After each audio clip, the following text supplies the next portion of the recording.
ao governo uruguaio. Desejo saber, embora tenha absoluta convicção de que jamais o bravo povo uruguaio e o digno governo de um país irmão faltariam aos sentimentos e aos ideais do povo uruguaio e brasileiro. Se o presidente e o digno colegiado da República estão em condições de assegurar-me o asilo que talvez venha a solicitar ao Uruguai, pela grande confiança que sempre depositei na República Oriental do Uruguai e no seu povo. Assinado, João Goulart. 3 dias antes, os tanques das Forças Armadas já estavam nas cidades. Começava aquele que seria o primeiro dia dos 21 anos do regime militar. O Caminhos da reportagem de hoje vai mostrar como era o país antes e logo depois do golpe. Você vai conhecer como foi o movimento de resistência no campo e na cidade. O golpe de 1º de abril de 1964 já estava sendo ensaiado pelas Forças Armadas há alguns anos, desde o governo de Getúlio Vargas. Esse período de 46 a 64 foi um período muito instável e tem muito a ver com o que sucedeu em 64. Basta dizer que nesse período houve 5 tentativas de golpe que são muito conhecidas. A primeira é em 54, quando se tenta depor o Getúlio, que Getúlio responde a essa tentativa de golpe com o suicídio. Os participantes dessas tentativas, muitos se repetem, porque desde a década de 50 há a formação no país de uma articulação militar e civil que tem a intenção de não permitir, de afastar, de atrasar a entrada do povo, das massas, na política. Antigetulistas, como o então deputado Carlos Lacerda e parte das Forças Armadas, também tentaram evitar a posse de Juscelino Kubitschek e do seu vice, João Goulart, herdeiro político de Vargas. Em 1961, Jânio Quadros assumiu a presidência e renunciou 7 meses depois. Os militares articularam um movimento para evitar que o vice, João Goulart, em viagem à China, fosse empossado presidente. Viva a amizade cada vez mais estreita entre a China popular e os Estados Unidos do Brasil. Do Rio Grande do Sul, Leonel Brizola liderou a chamada Campanha da Legalidade para reunir apoio a Jango. Eu fui o único repórter convidado a seguir uma viagem clandestina para o Rio Grande do Sul. Como repórter, fui para o Palácio Piratini. Durante 2 dias fiquei dentro daquele movimento participando da Rede da Legalidade. Clandestinamente voltei para o Rio de Janeiro, jovem, empolgado e aventureiro. Eu montei no Morro da Rocinha com outros companheiros engenheiros de rádio, uma estação clandestina que depois foi apreendida pelo Exército. Os militares só aceitaram a posse de Jango depois que o Congresso aprovou uma mudança no regime político brasileiro, que a partir de então seria parlamentarista. O primeiro-ministro, Tancredo Neves, teria mais poderes do que o presidente Goulart. Em plena Guerra Fria, os Estados Unidos queriam impedir o avanço do comunismo na América Latina e temiam que a experiência da Revolução Cubana influenciasse os rumos da política no continente. O governo norte-americano monitorava o Brasil, o que ficou comprovado com a abertura de documentos secretos, como este de agosto de 1962. O Serviço de Inteligência, a CIA, afirma: muitos moderados no meio político e círculos militares não gostam do sistema parlamentarista, mas não parecem dispostos a restaurar a presidência, por causa das tendências de esquerda do presidente Goulart e do primeiro-ministro Francisco Brochado da Rocha. Nesse mundo polarizado, os militares também estavam divididos em 2 grupos. Uma corrente, por exemplo, ampla, que pegava militares nacionalistas, militares comunistas, militares democratas, né? Tinha um projeto de desenvolvimento autônomo para o Brasil, valorizando, né, e defendendo as causas nacionais. Um outro grupo, que aí nessa dicotomia era até adjetivado de entreguista, entendia que o Brasil, para se desenvolver, precisava fortemente do capital estrangeiro. Em 1963, a população votou em um plebiscito pela volta do regime presidencialista. O país vivia uma crise econômica, com inflação alta e problemas no abastecimento de comida. Jango propôs as reformas de base, um conjunto de iniciativas para mudar a estrutura fiscal, bancária e agrária no Brasil. A grande tese no período João Goulart foi a reforma agrária. Num país onde os trabalhadores no campo não eram trabalhadores, eram párias. Camponeses e trabalhadores da cidade enxergavam a chance de ter suas reivindicações atendidas. O Comando Geral dos Trabalhadores, o CGT, entidade que reunia lideranças de vários sindicatos, apoiava as mudanças. Eu era um comunista, dirigente sindical, operário, parava 150 mil ferroviário, entrava na luta, na CGT, no comando, não é isso? Mas era pela reforma agrária, a reforma estudantil, coisas que a sociedade estava pedindo, certo? E o Jango estava acompanhando e cedendo. A cada medida aumentava a oposição ao governo Jango, dentro e fora do país. Uma delas foi o controle das remessas de lucro das empresas estrangeiras. O governo Jango, na época, querendo impor as reformas de base que pretendia fazer e não tendo apoio do Congresso, que era a base legal para fazer as mudanças, começou uma série de reuniões com vários setores, inclusive das Forças Armadas, e que causaram um estopim nas classes armadas, e com o apoio dessa classe média e com o estímulo da classe média e também da Igreja, as Forças Armadas, especialmente o Exército, começou a intervir. O governo norte-americano também estava disposto a agir. Em uma conversa gravada, o então presidente John Kennedy pergunta ao seu embaixador no Brasil, Lincoln Gordon, se não seria conveniente uma intervenção militar dos Estados Unidos no país.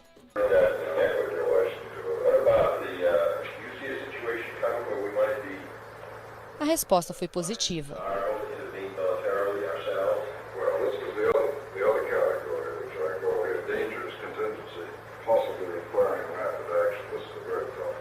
Foi o comício de Leonel Brizola e João Goulart aqui na Central do Brasil, no Rio de Janeiro, em março de 1964, que foi considerado o estopim do golpe.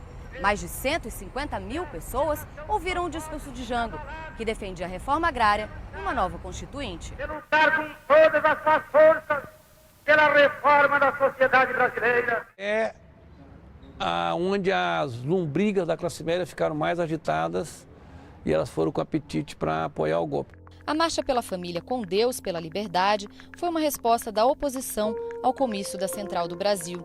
Organizada pela Igreja Católica e por movimentos de mulheres, reuniu 500 mil pessoas em São Paulo e mais de 2 milhões no Rio de Janeiro. Todos nós temíamos que viesse no Brasil um período de anarquia e talvez até de comunismo, não é? João Goulart, proprietário de terras, querer fazer um governo comunista ou paracomunista era um absurdo em si mesmo, tão inverossímil. Entretanto, isto ganhava manchetes de jornais, como fato real, que estava na iminência de acontecer. Nos últimos dias de março, marinheiros e fuzileiros navais se rebelaram contra a proibição de criarem uma associação. Foram punidos pelo ministro da Marinha, mas anistiados por Jango. Em consequência disso, eles encontraram, os militares, creio, o grande argumento para a derrubada do Jango. O que aconteceu, encontrando força de autoridades civis, Magalhães Pinto, governador de Minas, Ademar de Barros de São Paulo, o próprio Lacerda no Rio. Era o que faltava para os militares iniciarem a tomada do poder. O general Olímpio Mourão Filho deflagrou em Minas Gerais o golpe. O argumento deles é que não era golpe, era uma revolução e que eles iam colocar o Brasil num outro patamar. Iam livrar o Brasil do comunismo, iam livrar o Brasil da corrupção, de vários males, iam colocar no trilho e o Brasil finalmente chegaria ao seu destino, seria uma grande nação. Naquele dia, muitos brasileiros foram para as ruas comemorar. Os sindicatos tentavam organizar, sem sucesso, uma greve geral. Estudantes também protestaram. Quando vem um golpe, a gente vai até a UNE, ver o que estava acontecendo, ver se ia haver alguma resistência, aquela coisa toda, e chegamos lá, ver o prédio da UNE sendo incendiado. Então aquilo é um trauma, né, um choque muito grande. Não pode merecer senão o mais veemente repúdio da nação. A atitude dos que procuram instaurar a desordem e ferir as instituições democráticas. A gente acompanha no noticiário, as tropas se movimentando, e de vez em quando a gente ouvia uma rádio que estava anunciando, um pouco assim, apoiando o Jango. Daí a pouquinho a rádio desaparecia do ar e entrava um dobrado militar, significa que aquela rádio foi tomada. A Revolução Vitoriosa, como poder constituinte, se legitima por si mesma. Durante 18 horas, de 2 da manhã mais ou menos, até as 18 horas, melhor dizendo, eu fiquei dentro da Rádio Mariquê Veiga transmitindo no dia 31 de março todos os comunicados, inclusive de Miguel Arraes, que falou pela Rádio Mariquê Veiga por volta de 2 horas da tarde, lá do seu palácio em Recife, já anunciando estar preso pelo general Justino Alves Bastos, que era o comandante do 4º Exército. Depois de várias horas de resistência, invadiram a rádio, houve muito tiro dentro da rádio, etc. Ninguém ficou ferido, ninguém morreu. Eu consegui fugir e pedir asilo ao Uruguai. No dia 2 de abril, o Congresso se reuniu em uma sessão conjunta da Câmara e Senado, ainda de madrugada. O senhor presidente da República incumbiu-me de comunicar a Vossa Excelência que, em virtude dos acontecimentos nacionais das últimas horas, para preservar de esbulho criminoso o mandato que o povo lhe conferiu, investindo na chefia do Poder Executivo, decidiu viajar para o Rio Grande do Sul. Mas não mudou a posição do presidente do Senado. Declaro vaga a presidência da República. Ele esperou a posse do Mazili para constatar que houve um golpe de Estado, que o presidente constitucional estava dentro do país. Tinha, na época, em 64, 7 anos. Decolamos num avião às pressas, dormimos uma noite numa fazenda no Rio Grande do Sul. Os empregados estavam armados e tal, para defender e tal, porque o Exército já estava procurando algumas unidades que já estavam rebeladas no Rio Grande do Sul. E no outro dia, o avião grande da Presidência da República foi embora e de manhã chegou um aviãozinho pequeno que nos levou até o Uruguai com o piloto particular do pai naquele dia. Dia 2 de abril, os líderes contrários à intervenção militar já percebiam que não tinham muito o que fazer. Alguns sindicatos chaves, como o Metalúrgicos de São Paulo, Metalúrgicos de Santo André, Guarulhos, Osasco, amanheceram com interventores. Jango não resistiu porque não havia condições de resistência.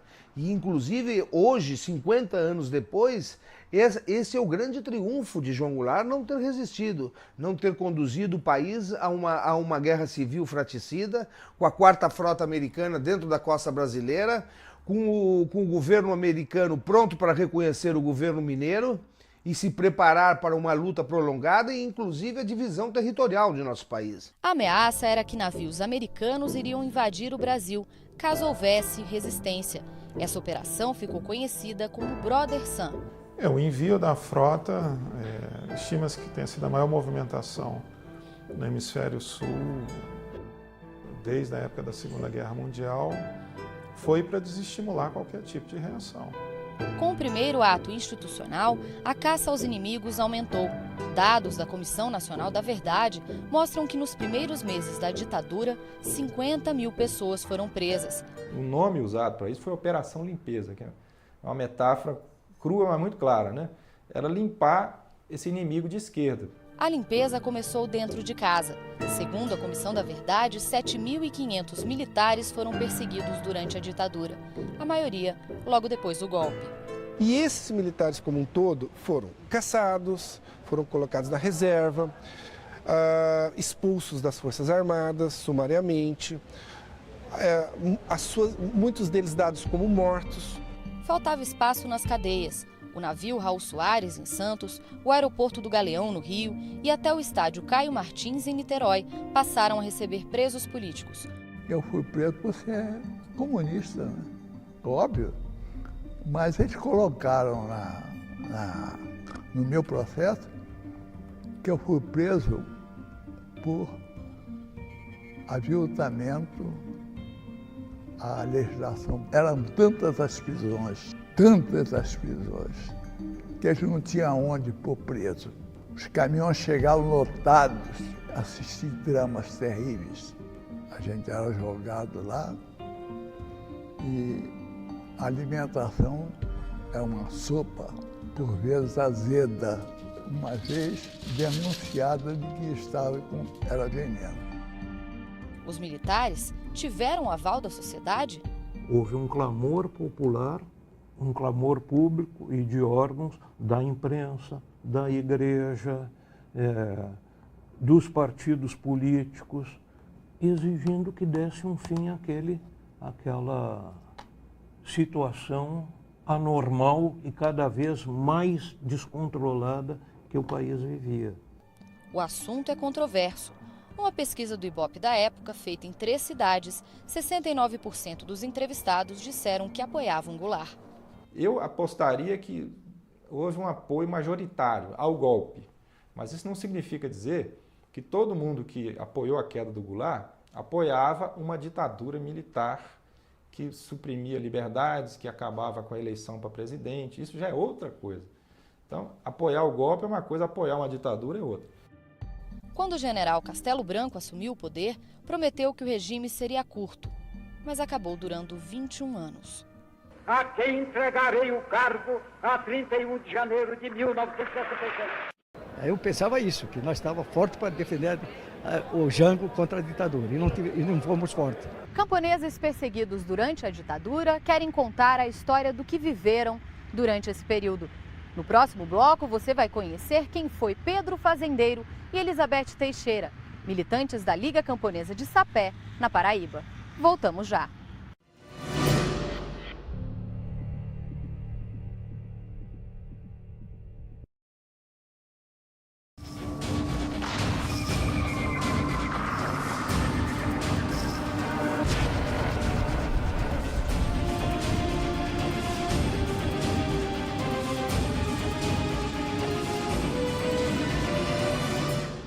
Elizabeth Teixeira tem quase 90 anos e uma vida marcada pela repressão no campo.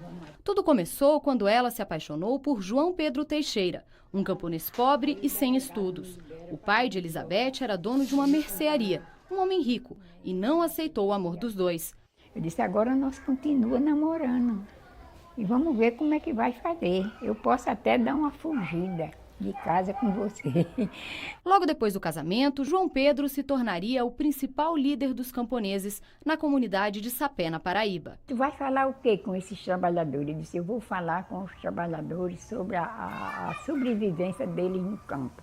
Eles aceitaram as palavras dele, vêm com ele, chegam em Sapé, compram uma casa em Sapé e fundam essa Liga Camponesa. As leis trabalhistas aprovadas por Getúlio Vargas na década de 40 tinham deixado de fora os trabalhadores rurais. O Partido Comunista Brasileiro, o PCB, ampliou a sua atuação no campo e organizou as primeiras associações de trabalhadores rurais. Mas as ligas camponesas surgiram mesmo no fim dos anos 50 em Pernambuco, sob a liderança de Francisco Julião. O partido tinha uma linha de conduta de atingir o socialismo pela chamada via pacífica, né?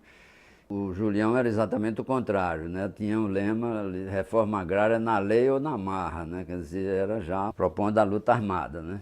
Inicialmente, essas ligas, inclusive, tinham um caráter meio assistencialista, né? Com o tempo foi desenvolvendo também uma consciência mais de organização camponesa voltado para a conquista de direitos trabalhistas, bem como a proposta de luta pela terra. Todo mundo se associou, isso foi meu pai, meu sogro, irmão, o proprietário e o administrador pensavam que eles iam tomar as terras deles. Aí pronto, a conversa era que ia tomar as terras, era os comunistas que iam tomar as terras e botava a gente atrás para massacrar. Elizabeth conta que quando os camponeses passaram a exigir seus direitos, João Pedro ganhou a inimizade dos fazendeiros e começou a ser ameaçado. Aí chegava em casa, me abraçava os filhinhos, né? E dizia que ia ser assassinado, né? Eu disse, mas João Pedro, tu vai ser assassinado por conta dessa tua luta na Liga Camponesa. Ele disse, por conta da luta da terra. Ele foi assassinado em 1962 numa emboscada organizada por fazendeiros e policiais. Morreu perto de sua casa. E 2 policiais assassinaram ele, né? Deram tiro e assassinaram. Eu peguei na mão dele e disse, João Pedro, a partir de hoje eu continuo a sua luta. Depois da morte de João Pedro Teixeira, a Liga Camponesa de Sapé cresceu ainda mais e tornou-se a maior do estado da Paraíba. Em 1964, pouco antes do golpe militar, ela tinha cerca de 10 mil camponeses associados. Ficou mais forte ainda, mas foi quando eles começaram a matar mais gente. Botaram 8 moradores para fora e eu fui até lá resolver o problema que eles vieram na minha casa chorando. E eu fui lá, falei com o proprietário, eles calados estavam, calados ficaram. Minha filha mais velha, Marluce, me abraça, me beija de manhã. A senhora vai presa, mas não vai ter o direito de voltar. Porque assim como tiraram a vida de meu pai, vão tirar a sua. Aí eu saio presa, quando eu chego em casa, minha filha está morrendo. Ela botou veneno no mel, tomou e morreu. Foi muita dor, né? Nessa época, as ligas camponesas já tinham se espalhado por outras regiões. Os camponeses chegaram a pedir ao presidente João Goulart a concessão de terras da União aos agricultores. No dia do golpe, 1º de abril de 1964, Elizabeth interpretava seu próprio papel nas filmagens de Cabra Marcado para Morrer, do cineasta Eduardo Coutinho. Os militares invadiram o engenho onde estava a equipe, que fugiu pelo mato. Guardamos uma parte do equipamento e algumas latas de filme, cobrimos com uns galhos de mato e a gente pernoitou, todos em silêncio. A missão de Vladimir foi esconder Dona Elizabeth. Tentamos transformar Dona Elizabeth. Então, oxigenamos o cabelo dela. Minha mulher confeccionou um vestido de chita, sabe o que é chita? Assim, cores fortes, aquelas flores, aquele negócio assim. Rouge, batom, compramos um óculos desse. Ela ficou parecida uma mulher alegre. Até hoje eu tenho um pouco de remorso, né? Porque uma senhora daquela dignidade, daquela nobreza, tem que passar por aquele vexame, né? Ela chegou a ser presa. Aí tirei 8 meses de prisão no exército. 2 filhos de Elizabeth foram assassinados enquanto ela estava na prisão. Elizabeth teve que se separar dos que sobreviveram e foi de forma clandestina para o Rio Grande do Norte, onde ficou 15 anos. Eles diziam que quando ficasse de maior, tiravam a vida de quem tirou a vida de João Pedro Teixeira, do pai. Aí foram assassinados. Outros integrantes da Liga também foram perseguidos. Depois do golpe você tem a repressão muito forte, né? A registrada, sob as lideranças que foram presas, foram fichadas, responderam inquéritos policiais militares. As lideranças mais visadas eram João Alfredo Dias, o Nego Fuba, um vereador do Partido Comunista, e Pedro Inácio de Araújo, o Pedro Fazendeiro, que apesar do apelido, não tinha terras. Ele vendia cortes de tecido, na época conhecidos como fazendas. Logo depois do golpe, os dois passaram alguns dias na cadeia. Depois, tiveram que fugir da repressão. Muitas vezes a casa da gente era cercada de madrugada, assim. O exército dava batida. Quando a gente abria as portas, a casa estava cercada. As filhas lembram que Pedro resolveu se entregar à polícia e foi preso no mesmo presídio que Nego Fuba. Ele disse à minha mãe, mulher, quem não deve não teme, eu vou logo esclarecer isso. Ele alisou minha cabeça, deu um cheiro e disse assim, eu vou ali, minha filha, mas eu volto logo. E até hoje não voltou. A família de Pedro Fazendeiro sempre o visitava na prisão. Ele guardava o pão da semana toda para dar para minha mãe, para a gente comer em casa. Então eu tive essa lembrança, assim, desse carinho, que mesmo estando ali preso, ele continuava preocupado com os filhos. No dia 6 de setembro de 64, minha mãe perguntou assim a ele, Pedro, você tem alguma esperança de sair daqui? Quando é que você sai? E ele, muito triste, assim, o semblante dele foi muito triste nesse dia, assim. Aí ele disse, não, eles querem que eu descubra coisas que eu não sei. Depois de soltos pelo exército, Pedro Fazendeiro e Negro Fuba nunca mais foram vistos. Eles são os primeiros camponeses desaparecidos durante a ditadura. Quando cheguei lá, aí minha mãe disse, eu quero falar com Pedro Inácio de Araújo, Pedro Fazendeiro, que está preso aqui. Aí o oficial do dia disse assim, ele foi solto. Aí ela disse, ele não foi solto, ele não chegou em casa. Aí as palavras do oficial do dia foram essas. Se ele não chegou, é porque a polícia pegou.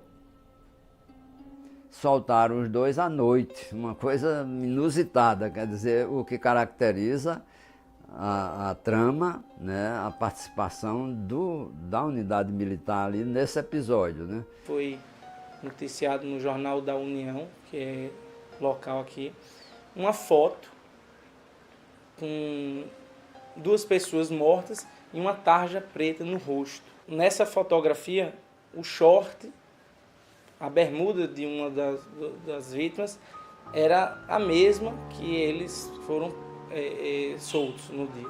E eu cheguei em casa, minha mãe estava tirando água porque tinha chovido muito. E estava chorando. Aí eu perguntei a ela, mãe, por que a senhora está chorando tanto?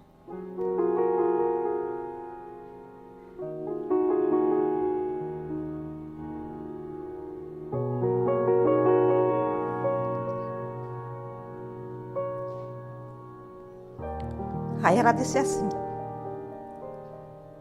porque se esse homem não fosse seu pai, e se ele não achou quem chorasse por ele, ele achou a mim. Aí mostrou o jornal.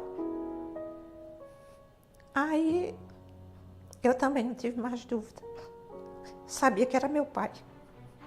Por conta da repressão, as ligas camponesas deixaram de existir formalmente depois do golpe. A repressão foi muito forte. Tanto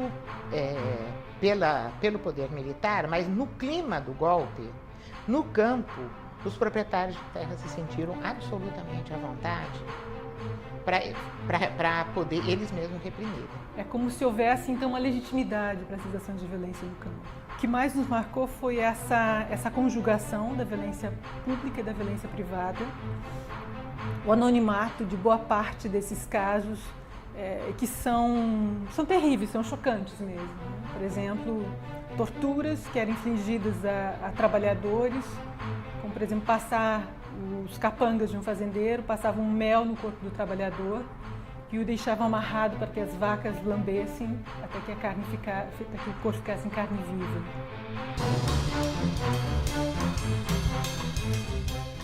O movimento de resistência no campo continuou vivo e começou a se reorganizar já no fim dos anos 70. Margarida Maria Alves foi uma das lideranças que despontaram nessa época, à frente do Sindicato dos Trabalhadores Rurais de Alagoa Grande, na Paraíba. As bandeiras de luta de Margarida era a carteira assinada, o 13º salário, o repouso semanal e 8 horas de serviço. Em 12 anos à frente do sindicato, Margarida moveu 600 ações trabalhistas contra senhores de engenho da região. Ganhou a maior parte delas e começou a incomodar os grandes proprietários. Eu lembro que meu pai, uma vez ele me disse que um dia minha mãe estava muito triste, né? Chegou cabisbaixa de uma viagem lá de Guarabira, que ele foi também junto com ela. E ele disse, filhinho, o que é que você tem? Aí ela disse, filhinho, eu vou morrer. Eu só não sei o dia nem a hora, mas eu vou morrer. Que é isso, filhinha? Disse, agora eu só sinto por causa de Arimateia, porque Arimateia vai ficar sem mãe. A sindicalista Margarida Alves vivia nesta casa humilde em Alagoa Grande com um filho pequeno e o marido. E foi aqui, em agosto de 1983, quase no fim da ditadura militar, que ela foi assassinada, na porta de casa, com um tiro a queima-roupa. De 6 para as 7 horas, na sua casa modesta, ouviu chamar lá na porta, ela educada e honesta. Foi atender o bandido, lhe deu um tiro na testa. Já caiu desfalecida do tiro que recebeu. O criminoso maldito, ninguém não o conheceu. Aquela infernal serpente entrou no carro e correu. Eu lembro que eu vi o tiro, o estampido. Quando eu olhei para minha casa, eu via muita gente indo para lá. Não entendia o que era aquilo, né? E eu lembro que eu corri. Quando eu cheguei na calçada de casa, já tinha um sangue descendo. E eu, né, bati na janela de casa, pai, e estava tudo fechado, né? E eu lembro que eu dizia, pai, sou eu, pai, abra. E ele abriu uma frestazinha da janela, né? Eu lembro que quando eu pulei, isso aí eu não esqueço nunca, quando eu pulei a janela, já foi em cima do corpo dela, né? Já sem vida e muito sangue. Quando espalhou-se a notícia pelas ruas da cidade, parentes, sócios e amigos diziam, não é verdade. E as lágrimas corriam em rios que faziam piedade. Foi o grupo da Várzea, mas teve também o aparato do Estado. Se a luta dos camponeses pela terra incomodava o regime militar, a construção de rodovias e de grandes projetos de infraestrutura, como as hidrelétricas, passavam muitas vezes por terras indígenas. Essas terras são todas concedidas a grandes empresas que passam a fazer uma limpeza geral. Derrubada de árvores, madeira de grande valor, para transformar isso em projetos agropecuários. Os povos indígenas eram vistos como empecilhos ao desenvolvimento. A etnia Tenharim, que vivia no sul do estado do Amazonas, teve suas terras cortadas pela construção da rodovia transamazônica. E quando a estrada foi chegando, ela foi atingindo em cheio as aldeias, passando por cima das aldeias, cemitérios, foi destruindo a caça, foi prejudicando a parte da pesca, conforme depoimentos dos próprios índios, né? Centenas deles acabaram morrendo nesse processo da construção da Transamazônica. O antropólogo Stephen Baines chegou ao Brasil na década de 70 para fazer doutorado. Ele pesquisava os índios da Amazônia e, depois de muita insistência, conseguiu permissão da FUNAI para viver com os Waimiri Atuari. Lá, viu a comunidade sofrer o impacto da construção da rodovia 174, que ligava Manaus a Boa Vista. Após 18 meses de pesquisa de campo, ao longo desses 18 meses, eles começaram a se abrir mais, me contaram que houve mortes em massa, sobretudo em decorrência de epidemias que alastraram pelas aldeias. Os próprios militares assumiram a construção da estrada e se encarregaram de limpar os obstáculos, que eram os Waimiri Atuari, que eventualmente se impusessem ou quisessem impedir a passagem da estrada. Os militares também criaram presídios indígenas no interior de Minas Gerais. Para chegar até lá, é preciso enfrentar estradas de terra de difícil acesso.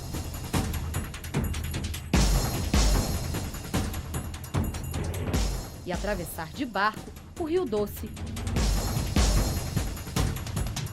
além de andar no meio da vegetação.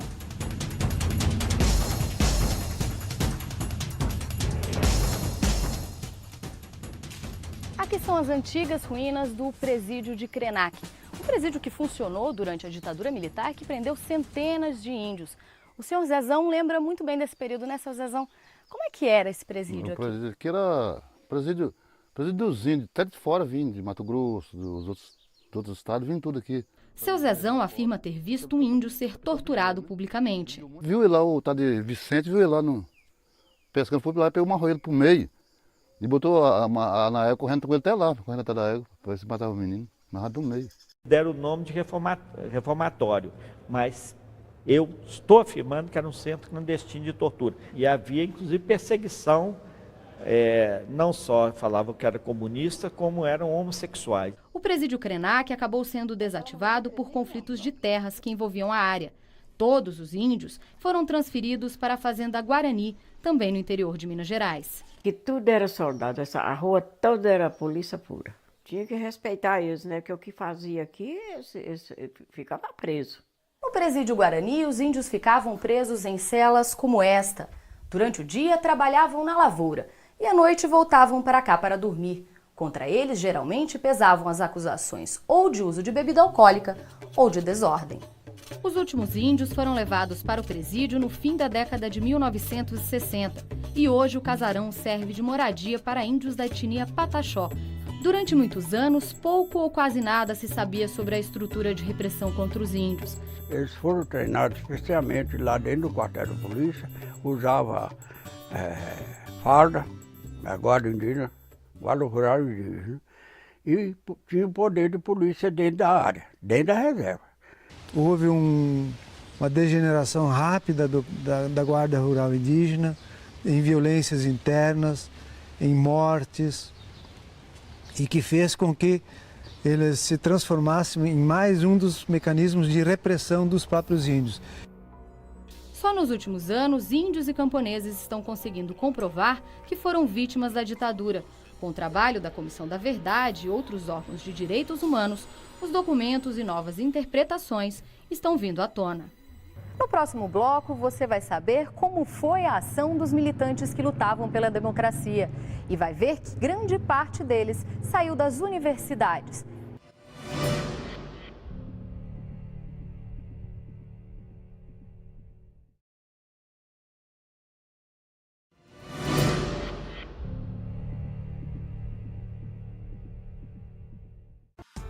Eles foram alguns dos estudantes que tomaram as ruas para criticar o regime no fim dos anos 60.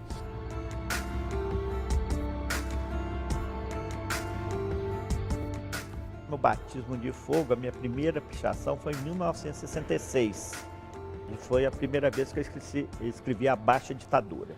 Em 68, a vanguarda do pessoal que foi para a rua era universitária, eram líderes estudantis, com participação de professores, né? Ia para a rua, tomava cacetada, organizava uma coisa maior, começava a levar tiro, bomba, essa coisa toda. Então foi havendo essa radicalização muito grande. No exílio, João Goulart articulava a Frente Ampla para restaurar a democracia, com Juscelino Kubitschek e Carlos Lacerda, que antes haviam apoiado o golpe. O próximo grande passo da Frente Ampla é começar a luta dentro da lei, pela recuperação do direito do povo votar. O ano de 1968 foi marcado por muitas manifestações.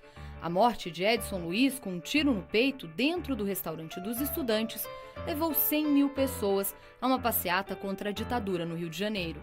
Nós percebemos que a ditadura realmente era uma ditadura à maneira hitlerista, a maneira de Mussolini e a maneira de Franco, naquele momento em que eles começaram a caçar as pessoas. O discurso do deputado Márcio Moreira Alves, recomendando um boicote às festividades de 7 de setembro, também irritou os militares. O Congresso se recusou a afastá-lo, mesmo com a pressão do regime.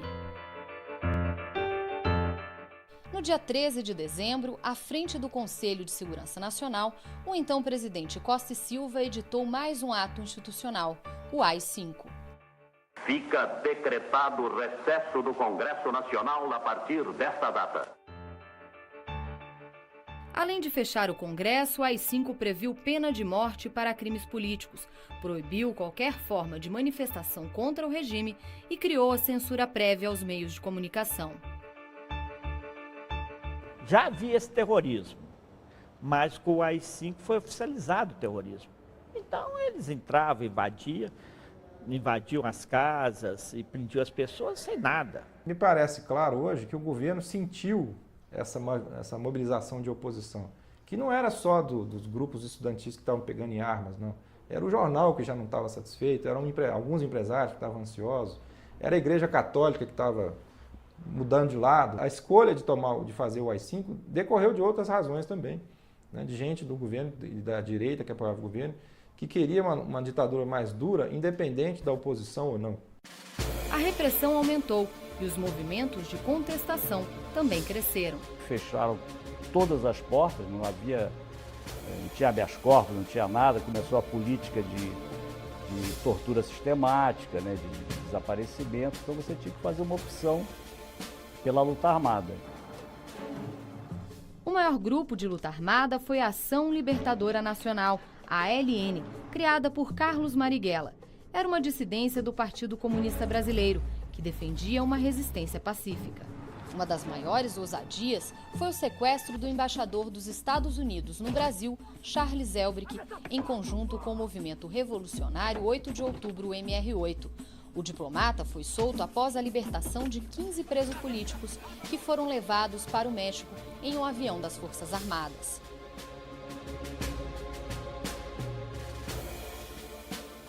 Não era possível você entrar num banco, levar uma bomba, um transeunte aqui na rua ser sequestrado ou ser metralhado com tiroteio, como havia, né? E sequestros, assaltos a banco, tudo isso havia também. Embora na ditadura nos achassem de terroristas, não éramos terroristas. Nós éramos jovens idealistas com o dever de lutar contra uma ditadura. Nós tínhamos esse direito e o dever, principalmente. Para coordenar e integrar as ações de combate aos grupos de esquerda, o governo militar criou o Destacamento de Operações de Informações, Centro de Operações de Defesa Interna, mais conhecido como DOI-CODE. Vários tipos de pessoas desenvolviam essas atividades. Existiam pessoas talhadas para torturar, pessoas com habilidade para interrogar, pessoas com vocação para matar. O ex-delegado do Espírito Santo, Cláudio Guerra, assume que matou presos políticos. Saí daqui para executar pessoas. Saí para executar no Rio, em São Paulo e Recife. Eu sei que no Rio, na mando do governo, no Rio foi 2 ou 3 pessoas, em São Paulo foi 2 mais ou 3, e em Recife foi 1. A estrutura da repressão contava ainda com o Departamento de Ordem Política e Social, DOPS. Os funcionários recebiam treinamento especial. Todos os alunos desses cursos tiveram treinamento, não é, de tortura, de métodos de tortura, de técnicas de interrogatório. Choques elétricos no ouvido, nos dedos dos pés, das mãos, né? Muito choque na vagina, muito.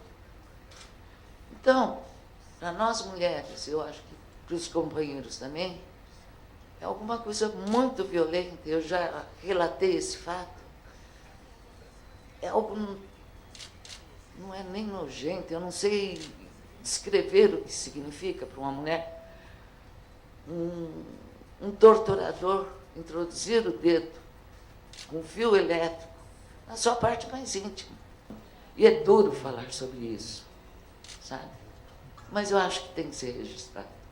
Por mais que me doa, eu tenho que falar. O ato sexual se tornou alguma coisa assim, muito difícil para mim. Então, o que eu posso dizer? Me tornei uma mulher estéril e sem companheiro.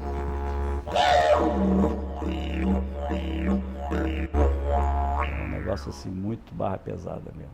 Eu achei que eu não sobreviveria. Uma vez eles deixaram eu olhar no espelho, eles fazem de propósito, né? E você está todo deformado, uma pasta humana, tudo arrebentado. Nós éramos também ingênuos, pelo menos nós que eu estou falando, os meus companheiros, porque nós não sabíamos na realidade o que era uma tortura, o que era de ser pendurado no pau de arara, o que é a cadeira do dragão que esmagava o crânio da pessoa. Você não pode entrar numa guerra pisando em ovos. Então, ou você vence aquele lado oposto ou não vence. Então, pode ocorrer ocasionalmente exageros, né? Isso ninguém vai negar, né? Mas aquilo ali estava sendo feito para uma justificativa de um estado de insegurança que vivia o Brasil. Dentro dos quartéis também havia uma vigilância constante. Cabo da Aeronáutica, José Bezerra trabalhava na base aérea do Galeão, no Rio de Janeiro, e um dia criticou os colegas que torturavam um militante. Aquilo que estavam fazendo com aquele jovem era uma covardia. 3, 4 militares batendo, agredindo um cidadão. No dia seguinte, ou dia depois, eu soube, lá os próprios colegas diziam que o preso não resistiu à tortura, botaram a boca do Stuttgart Guard Angel no escapamento do jipe e mandaram o Ribeiro acelerar, porque quem dirigia era o Ribeiro. Stuart Angel, guerrilheiro do MR8, até hoje é dado como desaparecido político. Me submeteram a uma sessão de torturas, me agrediram. O serviço secreto que funcionava lá na base aérea me classificou como sendo demagogo, seguidor do deputado Leonel de Moura Brizola e Darcy Ribeiro, e que eu era conspirador do sistema. Depois das torturas, Bezerra ficou com a saúde debilitada. Uma vez foi internado no Hospital da Aeronáutica e acordou em outro. Eu fui encontrado no hospital, no sanatório de Correias, em Petrópolis. Eu estava no hospital, era de manhã cedo, e eu não sabia como tinha ido para lá. Este documento da Aeronáutica cita o cabo enfermeiro José Augusto de Queiroz Ferreira Filho. Diz que ele deve ser reformado com quadro de doença mental grave e recomenda que conste no prontuário que o louco do sargento Queiroz é o único militar que luta por democracia no Brasil. As internações compulsórias existiu muitas vezes na FAB, de militares que se opunham a essa tirania, foram internados como doentes mentais, ficava no Hospital Central da Aeronáutica, depois ia para o Hospital Central do Exército, onde tinha uma psiquiatria maior, e depois era jogado nos campos dos hospitais psiquiátricos, como o de Correia. Você entrava e não saía mais. As cicatrizes, elas nunca abandonam a gente. Elas acompanham a gente. A gente vê todo dia. Você vai tomar banho, você vai trocar de roupa, você vê. Usava-se o teatrinho na rua, não é certo? Simulava um tiroteio e a pessoa, né, morria ali, etc, etc. Ficticiamente, era levada, né, para o ML e eles se encarregavam então de legalizar o sepultamento normalmente em cemitérios clandestinos, em locais clandestinos. Assim acontecia com as pessoas que perdiam a vida no DOI. Yara recorreu ao estudo de antropologia forense para contestar as versões dos militares para as mortes do marido Arnaldo e dos irmãos dela, Alex e Yuri, militantes da LN. Os três foram dados como mortos em combate. O Yuri foi executado com um tiro na nuca. Ano passado, em agosto, nós exumamos o Arnaldo, onde é a primeira prova concreta de tortura e execução de um militante dado como morto em combate. Se conclui que houve um tratamento cruel, desumano, dito pelos técnicos da Polícia Federal, né, com o objetivo só de provocar o sofrimento, até que ele foi executado também com um tiro na cabeça. Na época, o SNI, ou a repressão em geral, eles estavam fazendo muita besteira. Por exemplo, estava matando, julgando no mar, a opinião pública internacional muito em cima. Aí, numa das reuniões lá da comunidade de informação, eu falei, por que não usar um forno para poder desaparecer com as pessoas? Veio, acho que 11 ou 12 corpos para ser incinerado lá. Nem a censura aos veículos de comunicação conseguia esconder as torturas. Quando você denunciava que tinha sido torturado, primeiro os auditores não queriam registrar. Nós fizemos muitas greves de protesto. O presídio do Rio de Janeiro iniciou a greve de fome antes de começar o processo da votação da anistia. Em janeiro nós mandamos carta praticamente para todos os presídios onde tinham presos políticos. E também foi para o exterior. A contestação foi crescendo a partir de meados da década de 70 e foi adquirindo apoio da classe média, exatamente em função do desgaste institucional, tanto político como econômico, com a inflação ascendente, com as suspeitas de corrupção. A sociedade pressionou pela anistia, que foi aprovada em 79. Quando já se falava na abertura política, uma bomba explodiu no Rio Centro durante a festa do Dia do Trabalhador. Tinha sido preparada para atingir os participantes, mas explodiu antes da hora. Matou um militar e feriu outro. Mais de 30 anos depois, o Ministério Público Federal denunciou 6 pessoas pelo atentado, entre elas Cláudio Guerra. Não para colocar bomba, eu estava encarregado de uma equipe para prender quem ia ser plantado como autor do Rio Centro, se acontece. Era julgar para cima da ALN, né? Aliança de Libertação, eles que iam pagar o pato. A gente ia prender alguns elementos que ia ser plantado ali para a gente poder prender oficialmente, aquela coisa toda. Se Cláudio Guerra for condenado, pode pegar pena de até 66 anos. Era meu propósito levar para a sepultura tudo que eu sabia. Mas quando eu me vi despido de todo orgulho, e senti na pele que eu estava errado e que eu precisava contribuir, não para ter perdão, mas no esclarecimento da verdade e me redimir um pouco das coisas que eu fiz, hoje eu estou disposto a falar sim.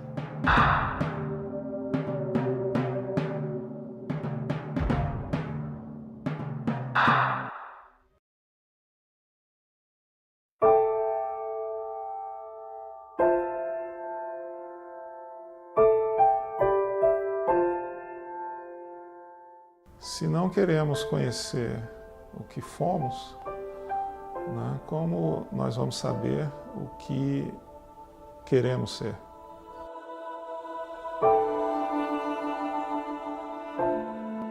Tem que saber quem foi responsável, quem torturou, entendeu? Aonde, como.